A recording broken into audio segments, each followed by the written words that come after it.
আমরা বর্তমানে দেখতে পাই শাহাদাতে কারবালার চেতনার বিপরীতে শিয়াবাদী ষড়যন্ত্র চলছে।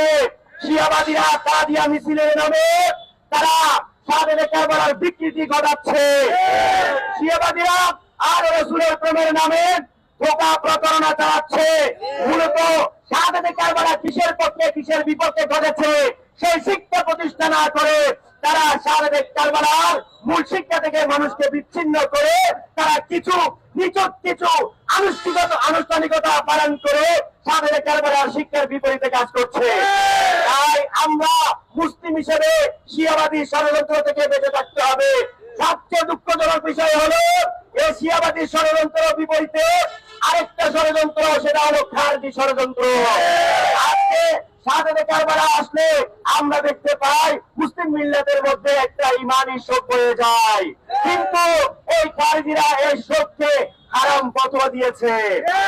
বন্ধুরা আমার, শাহাদাতে কারবালার এই শোক এটা ইমানি শোক। ইমানি শোকের নির্দিষ্ট সময় সীমা থাকে না।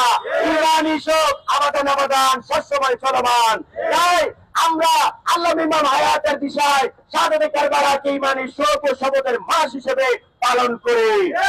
বন্ধুরা আমার, এই শাহাদাতে কারবালার মাস আসলে প্রতিটা ঘরে ঘরে ইমানদারের ঘরে ঘরে শোকের চাওয়া নেমে আসে।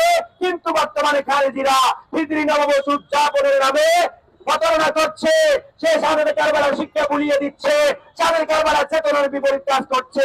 কাফেরদের যেমন আহলে রাসূলকে হত্যা করে, আহলে বাইতকে হত্যা করে, কারবালার হত্যাকাণ্ড সংঘটিত করে উৎসব করেছিল, আনন্দ উদযাপন করেছিল, মিছিল করেছিল, আজকে আমরা দেখতে পাই খারেজিরাও হিজরি নববর্ষের নামে আনন্দ উদযাপন করছে। তারা কারবালার কথা বললো, তারা কারবালার আপন নয়, তারা কারবালার শত্রু। তাই শত্রু চিনতে হবে, মিত্র বুঝতে হবে, আপন পর বুঝতে হবে। আজকে অনেকে খারজিদেরকে না চিনে না বুঝে এই খারজিবাদের সাথে সম্পৃক্ত হয়ে যাচ্ছে, কিন্তু আপনাদেরকে সতর্ক করছে বিশ্ব সুন্নি আন্দোলন।